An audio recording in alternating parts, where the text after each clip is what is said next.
Dnes si ukážeme, ako poslať správu egom. Takže sa najprv prihlásime do e-svetov.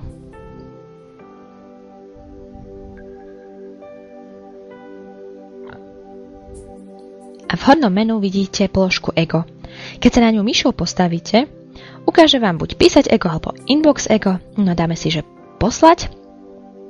No takže napíšeme správu, ktorú chceme poslať.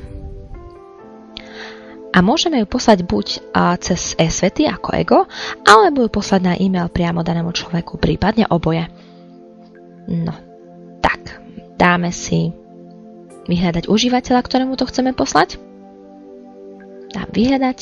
No a ukážem mi všetkých užívateľov. Tak na koho kliknem, toho mi pridá do zoznamu adresátov. Kliknem na ďalšieho človeka. Prípadne si môžem dať vyhľadať úplne iné slova. Chcem ešte niekoho tam pridať, takže pridám si ho, no a pozriem sa, komu to posielam vpravo dole. Keď kliknem na červený krížik, tak mi ho z toho zoznamu zmaže. A takto vlastne to môžem dať vyhľadávať, pridávať, ako chcem. Prípadne môžete dať poslať celej skupinke. Dáte poslať skupinke, kliknete si na šípku vedľa a vidíte, v ktorých skupinkách ste členom. Takže by ste na ňu klikli a dali poslať. Späť k užívateľom, pozriem sa, že komu som to dala poslať, keď som spokojná, dám odoslať. No, ono mi to tú správu poslalo. Ale aby sme videli, ako to vyzerá, keď vám príde ego, tak si teraz pošleme správu sami sebe. Tak napíšem si mimoriadne ducha plnú správu. Dám si vyhľadať samu seba.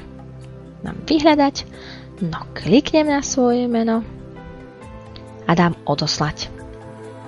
Takto sa vám zjaví hore taká ikonka obaločky. Na ňu, keď si kliknete, tak uvidíte, aká správa vám vlastne prišla. Od koho? S textom. Ak chcete dať odpovedať, kliknete na tie dve bublinky, ktoré sú pod tým.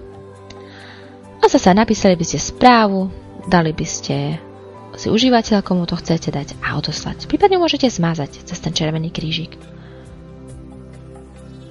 To je všetko. Viacej informácií nájdete na help.svt.sk.